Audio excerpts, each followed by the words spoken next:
Well, we're going to finish up the course by talking about energy. It's one of the primary, our need for energy is one of the primary ways that we interact with the environment, both draw resources from it, but also influence the environment. So I think it's a fitting way to end up the course. Today I'll probably just get through these two, although, so I've put hydropower down here in renewable for the future, but it's a big player today, so I'll probably talk about hydropower today, but the rest will be discussed mostly on Wednesday. Now, over here then is the cartoon that will kind of remind us where everything fits in this picture of energy resources. Hydroelectric comes from rain falling on high ground, so it has potential energy. If it falls at sea level, you can't get any hydro energy from it, but if it falls at a high altitude, you've got that potential energy to draw from. The sun, through photosynthesis, will allow plants to grow, and then you can use that biomass in several different ways. Direct conversion of solar to, say, electricity. The differential heating from the sun, as you know, can create the winds, and the winds can turn a wind turbine. The winds also produce waves on the ocean, and those waves can be used to generate electricity. The heat from the sun also creates a temperature difference within the oceans. If the thermocline is there, you've got warm water above and cold water below, and that temperature difference can be used to derive a kind of renewable energy. The moon and the sun, the gravitational pull on the Earth produce tides, and that can be tapped for energy. Everything else comes from down within the interior of the Earth. Oil and gas in the ocean bottom comes mostly from algae that grew, or phytoplankton that grew in the ocean millions of years ago and then fell to the bottom and got covered over. Coal, oil, and natural gas on the continents came from ancient biomass that got covered over. Geothermal comes from the fact that the interior of the Earth is hot, and sometimes those hot rocks or hot lava can come up pretty close to the surface, and then that temperature gradient can be used for renewable energy. There's also uranium in the crust. In fact, some of this geothermal heat comes from the natural decay of uranium, but we can also dig up that uranium and use it in a nuclear power plant. What have I left out? Is there anything, any renewable you can think of that I don't have on there, or any form of energy not included there? Okay, let's start to go through these then. So first of all, we have to remind ourselves about units. You guys are good at this by now, so I won't spend much time on it. But the SI system of unit of energy is the joule. The unit of power is the watt. Energy is power times the time over which you are using it. So a watt second is a joule. And inversely, power is energy per unit time. So a joule per second is a watt. However, when we're talking about electricity, there is a non-SI unit that is quite standard, and that's the kilowatt hour. So the watt is an SI system of unit, and we're used to putting a prefix on it, kilo meaning 1,000, but then the time unit is an hour instead of a second, so that kind of messes up the SI system a little bit, but it's easy to go back and forth because, as you know, there are 3,600 seconds in an hour, 60 times 60, and therefore 1 kilowatt hour is 3.6 megajoules. And you don't have to memorize that, just remember how many seconds there are in an hour, and you can just work that out, that correspondence anytime you need it. But it's odd because it's an energy unit. It has a power times a time.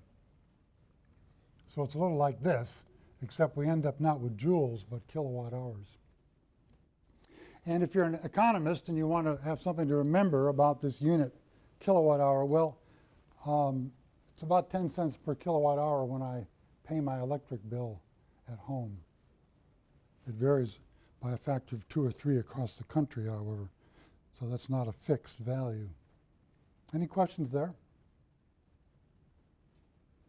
Now, it is convenient to break up our use of energy into 3 general categories. I think you'll appreciate this as we go through the material, although it seems a little bit odd in the beginning to break it up in this particular way. We use energy for heating your home, for example, just to raise the temperature. It's a very kind of low-tech way of using energy. In fact, it's the lowest form of energy when you're just using heat to raise the temperature of something. Transportation, moving goods or people, you can use gas in your car for that or diesel fuel. And then electricity, which is a very broad category. It includes electric motors, lighting, electronics, but you can also use electronics for heating and for transportation. So electricity is a very broad category, but it's a much higher form of energy in a sense that I'll be describing later than just raising the temperature by adding heat. So we'll see how well that 3-part categorization works for us as we go through. And then, of course, there's all these energy resources. These are the ones that I put on the cartoon over there. I'll just run over them briefly here and make a few additional comments. And we'll be going through most of these in some detail today and tomorrow. Coal, there's lots of it. It is rather heavily polluting, puts a lot of CO2 in the atmosphere by burning coal, oxidizing it to form CO2. Oil and natural gas, there's less of it than coal. It's less polluting, both in terms of local air pollution, that is to say, less sulfur, less mercury, generally less ash. Also, at about the 20%, it's about 20% less CO2 emissions per joule of energy than is coal. So it's better in almost every respect than coal, except there's less of it. Nuclear, plentiful, mostly non-polluting. Certainly it puts no CO2 in the atmosphere. Waste storage is a problem, and public resistance because of a danger factor with nuclear plants. Hydroelectric falls into the renewable category. Clean, it's limited, and you lose natural rivers and ecosystems when you dam up large valley systems. There is a technology, though, called run-of-the-river hydroelectric, where you don't dam it. You just take the flow that's there at any particular day to put through your hydroelectric plant. That avoids the big dam, the big reservoir, and avoids a lot of the loss of natural rivers and ecosystems. So you can do hydroelectric without damming up, but it's not usually done. Wind is renewable, moderate cost. A lot of people don't like to look at windmills. So there's public resistance to it. Also, sometimes there can be noise and issues about bird kill. Solar, renewable, high cost. Also, some people don't like to see the landscape covered with solar panels. Ocean waves and tides haven't made very much progress. It's renewable. It's very high cost to build something that's going to sit in the ocean and move around and draw energy from the waves and tides. The engineering really isn't there yet. And biomass, renewable, polluting if you burn it, but no net CO2 because you're drawing in CO2 from the atmosphere to make the biomass. And then when you burn it, you put the CO2 back. If you're only putting the CO2 back, it wouldn't be too bad, but you're also putting in ash, probably some mercury, other things along with that burning of the biomass. Any questions there? All right, so that's our starting point. Now, this diagram takes a bit of getting used to. It'll be in the, of course, in the lecture you'll have on the server, but I'll go through it. It's from the year 2006, and it's a U.S. per capita energy, and the units are in watts. So it's the rate at which we're using energy for a variety of different purposes. And I'll run through some of it, but I won't go through every detail. So here's oil, biomass, coal, natural gas. Obviously, oil, coal, and natural gas are the bigger inputs here. There's geothermal, wind, hydro, nuclear, and solar up at the top as well. Now, they've got a separate branch at the top for electricity production. Everything that's going to be used by first making electricity goes up to this top area here. And we see that a little bit of oil is used for that, but a lot of coal, in fact, almost all the coal that's used in this country is used for making electricity. A lot of natural gas, some geothermal, wind, hydro, all the hydro is used for electricity. All the nuclear is used for electricity. All the solar is used for electricity. Of the 4,400 watts per capita that's used for electricity production, 3,000 is lost as waste, energy waste, usually in the form of heat. And about 1,400 is used for residential, commercial, industrial, and even a tiny bit for transportation. So you see how the diagram works. And then over at the right-hand side, it has brought together all the waste from the different energy streams and put them up here, and then brought together all the useful energy and has categorized them here in the green. So you can read this by sources, by use, and by this last category of waste or useful work. Questions there? Yeah. The wasted energy, like wasted in the process of like getting the energy, or is it wasted like when you leave a light on in a room and you're not there? Mostly, I think this diagram is meant to include all of that. For example, it includes transmission loss. If you have a power plant where you're making electricity and then you have to send it over power lines to get it to the consumer, there's going to be loss in that, right? And then if there's going to be if you've got a motor running, but some of that energy goes into heat instead of turning the shaft of the motor, that would be lost. But I think it would also include your category, which is lost in the generation of the electricity. Yeah, good point. So we'll be going back to look at this dominance in fossil fuels. We can see it here, but we'll look at it again in other ways in just a moment. So electricity consumption per capita. Remember this was USA. To put that in a somewhat broader context, let's look at that quantity for various countries. So this is per capita consumption of electrical energy. And United States is here. I've put the arrow there to show it. It's about 13 or 1400 watts. Well, no, this is kilowatt hours, sorry. Kilowatt hours of energy used per year, yearly. And we are a high user, but there are higher users. Why would Iceland, Norway, Finland, and Canada use more than we? Sorry? Electric heat, yes. They do a lot of electrical heating. First of all, they've got a lot of electricity from hydro in those countries. So the electricity cost is pretty low.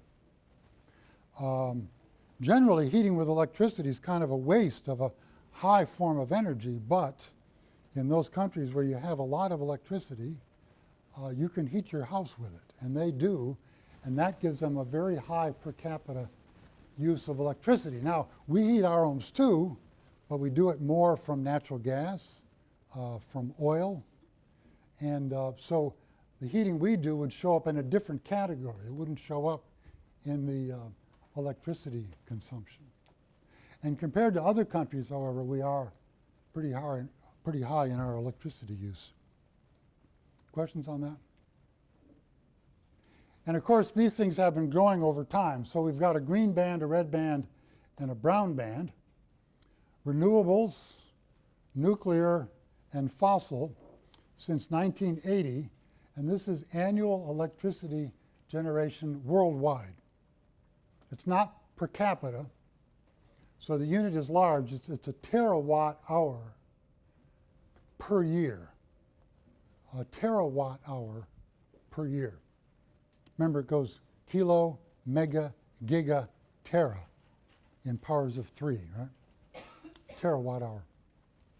So nuclear has grown, but is steady the last 15, 20 years. Renewable here is almost all hydro.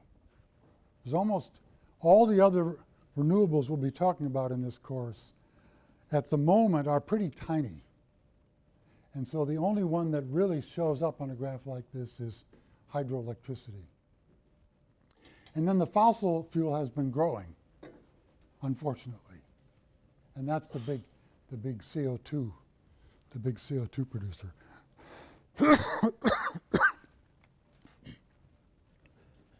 So let's start with coal and see where that is and how we use it. There are the global coal deposits. I'll keep my comments to the northern hemisphere. China has quite a lot. Russia has the largest of any country. Europe has quite a bit, and the United States has quite a bit of coal. Zooming into the US, you see that there are coal beds along the Appalachian Mountains, some in the Midwest, and some in the Rocky Mountain West. They've subcategorized it here in terms of different quality of coal, but I'm not going to go through that. I'm just going to show you generally where the coal is located. So if you want to generate energy and you live in this part of the world, you're probably going to find coal is the cheap way to do it. But maybe if you're over here, you'll find a different method because you're pretty far from the coal beds. How do you use coal? It's very simple. You burn it. You generate steam. You put the steam through a rotating turbine. The rotating turbine's hooked up to a generator. The generator makes electricity. You've got to cool that water off on the downside of the turbine so it doesn't give back pressure and putting gas back in the wrong direction. You've got to have cooling as well. Very simple idea. You just make steam and put it through a turbine. However, when you burn, of course, you're oxidizing carbon. You're going to generate CO2. There's some sulfur in the coal. You're going to generate SO2. There's some mercury, you're going to generate HGO, and NOx. Where does that come from? Well, remember, you're burning this coal in the presence of air. Air has N2 and O2. If your flame is hot enough, you'll dissociate N2 and dissociate O2, and they'll recombine NO. And then you've got a pollutant. So that's not coming, these are coming from the fuel, right? The carbon was in the fuel, the sulfur was in the fuel, the mercury was in the fuel. This is not coming from the fuel, this is coming from the air that you're using to oxidize the coal. You're basically dissociating air and forming NOx, and then the particles are coming off the smoke. Remember that because some other ways for generating heat will generate NOx even if there's no pollutant in the fuel itself. So when you see a power plant like this, those are the smokestacks. That's where the combustion products are going to be leaving. And that's the cooling tower, where you're cooling that steam on the back side of the turbine. So that is not smoke. That's just water vapor condensing to form a cloud there. And they have enough scrubbers on this stack that you're not seeing much of a smoke plume, but there is some coming off of the smokestacks there. So know what you're looking at when you see this. You know what you're looking at here. Long trains full with boxcars with coal transport the coal from the mines to the power plant. And you see the big piles of coal ready to be put into the burners. Now, there's this useful quantity called the emission coefficient, which is how much CO2 do you put in the atmosphere for every joule of energy that you create, electricity. And so the units here are CO2 emission coefficient in units of kilograms per gigajoule. Kilograms of carbon dioxide per gigajoule of electrical energy produced. And different types of fuel is given here. The coals are generally in this region, and they are high. Generally, about 95 kilograms of carbon dioxide for every gigajoule that is produced. The oils, burning fuel oil is about 20% lower, and some of the natural gases are even 20% lower than that. So they're still putting CO2 in the atmosphere, but at a rate that's maybe 30 or 40% less than coal does. So coal, in this measure, is the worst. And of course, in the local air pollution, it's also the worst of all of these options. And what is the future of coal? So here's a timeline, 1950 up to 2100, 90 years from now. The units are megatons of coal, and it's broken down by different parts of the economic world. North America, Europe, the Pacific countries, China, South Asian countries, and the former Soviet Union. Look at some of these characteristics. So North America has peaked and is going to be flat according to these projections. Europe peaked long ago and is now down to a fraction of what it was using 30 or 40 years ago. China is rapidly increasing at the moment. Of course, these are projections. We don't know exactly what they're going to do, but it looks like they're going to dominate coal use. They do already. It looks like they will continue to do that for 20 or 30 years, and then they'll probably run out of coal. The former Soviet Union, which, remember that big blob up in the right-hand side of that earlier diagram? We're talking about that. And they're not using much of it yet, but that's probably all of this. So 50, 60 years from now, they will probably be the dominant user of coal. Any questions on that? Yeah. So the decrease over time for all of these regions, is that because of a change in energy use, or is it because we've run out of coal? I think it's mostly running out of coal. I don't think these projections that are put forward put much stock in the fact that we're going to purposely leave that stuff in the ground.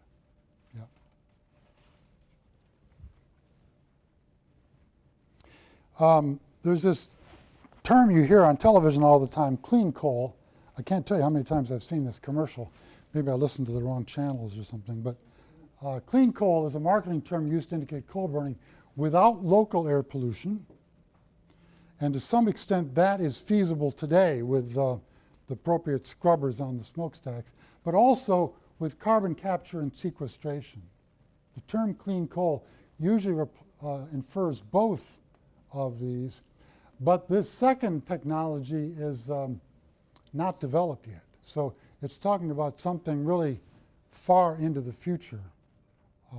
So there is no such thing as clean coal if by that term they mean both of these characteristics. So watch out for this term clean coal. It's a little bit of a figment of the ad agency's imagination. So then we'll talk briefly about oil. Where is the oil? Well, I hope you can read that in the back, but most of it's in the Middle East. Saudi Arabia, Kuwait, Iran, Iraq, and the Emirates. And so and that's just what we know about from the newspapers, right? That's the cause of all of our headaches. The oil all comes from the Middle East, but there is quite a bit in the USSR, Venezuela, the United States doesn't have much left. A few other countries have it. This is as of this moment. And what does it look like into the future? This goes to 2050 and starts in the year 1930. And it's in units, strange units, billions of barrels per year, GB/A, gigabarrels per annum is the unit on that thing. And this brings us to this concept called peak oil. The concept of peak oil is that oil use will at some point reach a maximum and then begin to decrease slowly. And it'll do that, it'll peak at different times in different countries for different reservoirs. For example, the US has probably passed its peak oil. It probably did it 10 or 20 years ago. Other countries, for example, the Middle East won't reach their peak oil. Well, maybe they're just about reaching it. These are all projections, though, so they can't be trusted. But eventually, they will all taper off because you're using up the resource, not because you've decided to keep it in the ground, but because you're using up the resource. So by the time we get to 2050, we'll be already halfway down from the peak. And of course, the price at that point will be climbing even much more steeply than we see today. Remember, the coal curves went further than that. That plot went out to 2100. Of course, just in the former Soviet Union. You should know that New Haven is a big oil port for New England. Here's a Google picture of the port of New Haven, and all these white circles here, of course, and there are dozens of them, are oil tanks. So when you drive across the Q Bridge and look around, you'll see these things all over the place, and of course that's because the oil tankers come in there, offload their oil into these tanks, and then they are transported by truck to the rest of New England, used for a variety of purposes. Some of it's gasoline, some of it's crude oil. Among other uses is that it's used to drive the harbor power plant, which is here, I guess, which gives us most of our electricity in New Haven. There's the power plant. It's called the Harbor Generating Station. Last year, it emitted almost 600,000 tons of CO2 into the atmosphere while producing about 600,000 megawatt hours of electrical energy. Yale produces a little bit of its own, but this is the main generator plant for New Haven. This information and a lot more comes from a nice website called karma.org that tracks fossil fuel burning plants around the world. And you can get information on how much they burn, how much CO2 they put in the atmosphere, and so on from that interesting website, karma.org. Questions here? Natural gas has suddenly become very important. These are the areas where we are currently getting natural gas or will soon be getting large amounts of natural gas. And they use this curious word play in the natural gas industry to indicate an area targeted for gas development. So if you run across that word, don't be confused. It has that particular term in that field of study. And it's a very exciting field right now because they've learned how to get, suddenly they've learned how to get natural gas out of shale using this method called fracting. So when you look at the timeline, this is similar to the ones I've shown you for coal and oil, except it's for natural gas and just for the US. And the timeline is a shorter one, 1990 to 2035. They've got these various categories: tight gas, onshore conventional, offshore, coal bed methane. But look at this new one, shale gas. It was almost nothing, and then just a couple of years ago, they discovered this method for getting natural gas out of shales, and suddenly that's become the biggest one, and it's growing. So this is a big surprise. It humbles us in terms of our ability to predict the future of energy resources, because we didn't see this one coming. And temporarily, this is going to really shake the markets, and is shaking the markets, and is, to some extent, slowing down the development of renewables, because now we've got a cheap new source of natural gas, which, as they say, is cleaner than coal.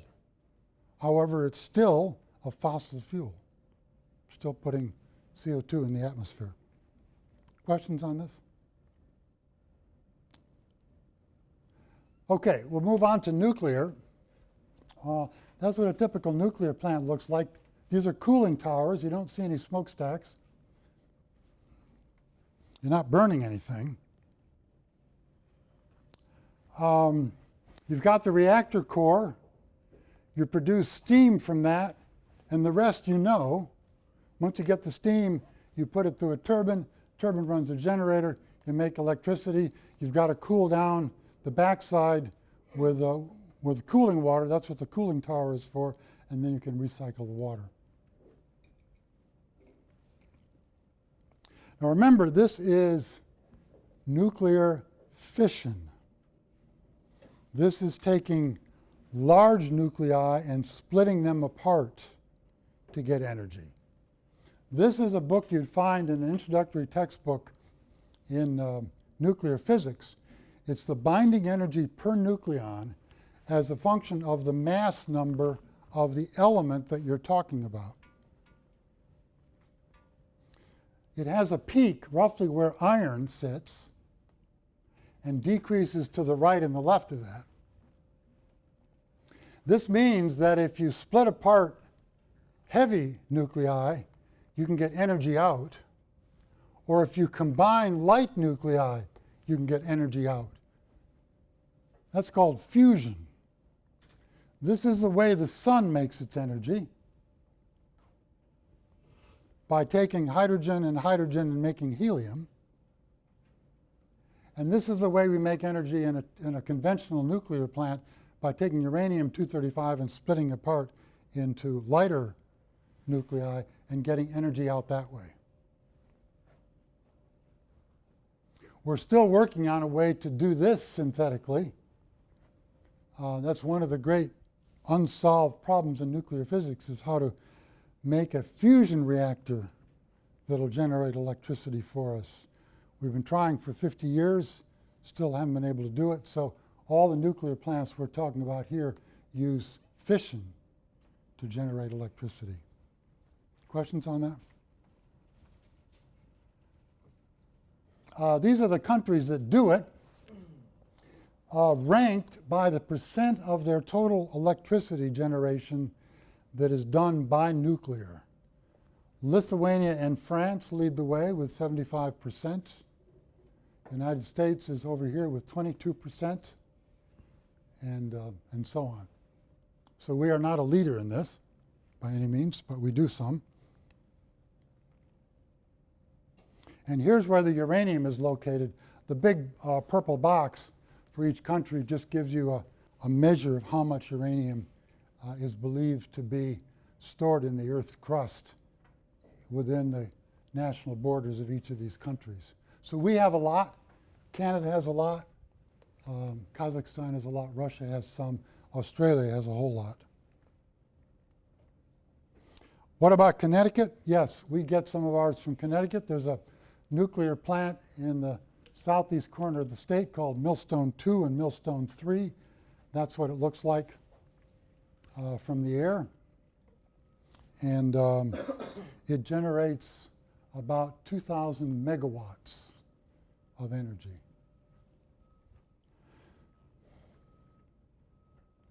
But it has a sad history in a way. The installed capacity in terms of gigawatts is given here, and the number of reactors is given here, 100, 200, 300. And you see that it grew rapidly during the 70s. But then because of these two famous incidents, 3 Mile Island in eastern Pennsylvania and Chernobyl in the Ukraine, suddenly people got spooked about the use of nuclear plants, and really nothing much has been built for the last 20 years, even 25 years, in terms of new power plants. So that is a large build out, but it's pretty much flat for the last couple of decades. And what to do with the nuclear waste. So I mentioned that there was a plant, there's a nuclear plant in southeast Connecticut. There used to be one up on the river, up on the Connecticut River in the center part of the state. That's called the Connecticut Yankee plant. That was shut down about 15 years ago. And not only did they have nowhere to ship the waste, the nuclear waste, when that plant was active, but when they stopped the plant and decommissioned it, they still had no place to put the waste, so it's still sitting there. 15 years after the plant was shut down, you still have all the nuclear waste below ground in these big tubes, because we don't know yet in this country how to get rid of nuclear waste. So that's a real problem. Questions on that? I think we can get through hydro then. The basic idea is a simple one. For hydroelectric power, as I said before, you need to get the water falling on high terrain. Now that's likely to happen anyway, because when the air comes along and lifts up over a mountain, you cool the air adiabatically, generate clouds and precipitation. So you've got this process called orographic precipitation, mountain-induced precipitation, that automatically gives you a lot of rain on high terrain. So it's kind of perfect in a way. The potential energy then you produce is the product, this is right out of your physics textbook, potential energy is the product of mass, gravity, and height. It's simply mgh. And that would have units of, well, joules. Now, your job is not done. You've got to get this into your hydroelectric plant, get it through a turbine, and make electricity from it. But at least the energy is there from the rain falling on high ground. And as I mentioned before, it can be either a dammed up lake, or there are these new run-of-the-river designs where you don't have to dam, you just take the water. But then you're subject to whatever the river flow happens to be at the moment. You don't have any way to store and use it during dry periods. So there's a typical dam system. This is from Hydro-Quebec up in northern Quebec. A large dammed lake goes down through a power plant, generates electricity, off you go. Here's some examples. I'll show you some of these in just a minute. The James Bay project up in northern Quebec generates 16,000 megawatts when it's operating at full capacity. The famous Grand Coulee Dam, about 7,000 megawatts. These are all the most famous dams in this country. Hoover Dam's 2,000, Glen Canyon's 1,300, and the Three Gorges Dam, the new one that opened up in China about 10 years ago, is the largest of all. That's about 20,000 megawatts. Let's take a look at these. So the James Bay project is here. Do you know where you are? So here's Labrador. Connecticut's down here somewhere. And Hudson Bay is here and James Bay is there. So they dammed up some of these rivers on their way into James Bay and Hudson Bay. A word about the seasonality of hydroelectric, and I'll use Hydro-Quebec as an example in my discussion of seasonality. As you know from this course, rainfall normally comes heavier in some seasons of the year than in other seasons of the year. Well, in Canada, for reasons we've already touched on, the maximum demand is in winter because of electrical heating. And yet, in winter, most of the precipitation falls as snow, so it doesn't go right into the rivers. So the maximum natural river flow is in the spring and early summer from snowmelt. So how do you solve that problem?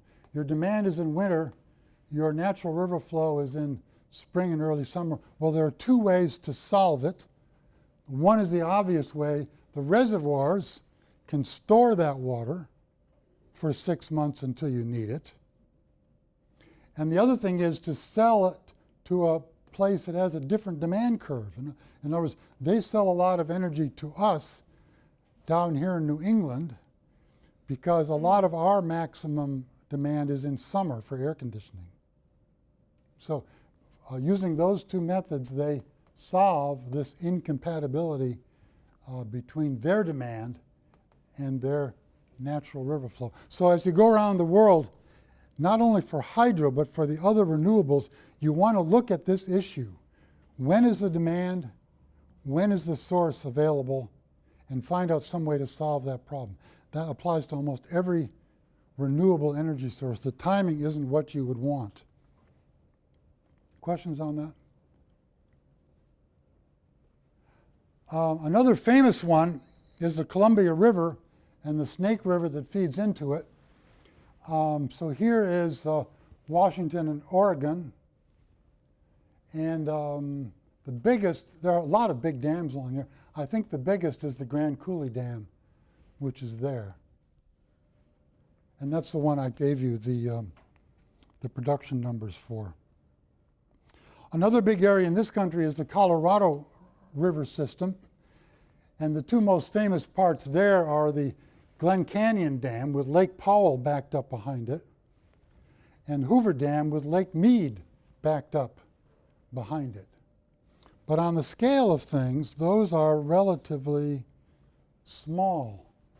Those are those numbers there. I mean, they look majestic to see them, but they're not as large as some of the other big new hydroelectric plants we have around the world. And then the Three Gorges Dam in China, you see it here, backed up a huge lake, and that has that huge number of 20,000 megawatts of energy at full capacity. How does it work? Well, you've got your reservoir with a certain height of water. Hydrostatically, that generates high pressure at the bottom, which pushes water down through this smooth tube called the penstock. Smooth to avoid turbulence and losses. And then it goes right into the turbine, and then the rest of the story you know. You turn the turbine turns a generator, which makes electricity, and off you go, and the water then goes on down the river.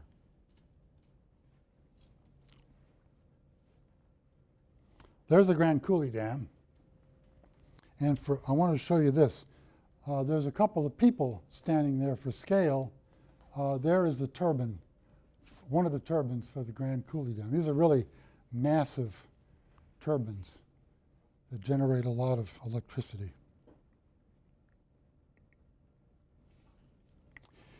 Yeah, so let me just wrap up with this then. I pulled off this data from DOE a few years ago, comparing 3 states, Connecticut, Ohio, and Oregon. Now, Connecticut, as we've seen, has some petroleum and gas being used to generate electricity, but it also has a big nuclear component. In fact, that's the largest single component. 44% of our electricity in Connecticut comes from nuclear. And our CO2 emissions, on average, are pretty low because of that. Ohio doesn't have too much coal of its own, but West Virginia lies just east of it. It shares a long border with West Virginia, which is a strong coal-producing state. And so they ship the coal over the border, burn it, and 87% of the electricity in Ohio is generated by coal burning. Oregon, on the other hand, being on the west coast, mountainous, heavy rainfall, 81% is hydroelectric. So here within the same country, within the US of A, because of the way these states are located in different provinces, you've got 3 completely different dominant electrical energy sources: hydroelectric, coal, and nuclear. So there is a lot of variability out there, and it depends on what's available nearby, basically. Any questions on this? That was a lot. Let's finish it for today, and on Wednesday we'll do the renewables.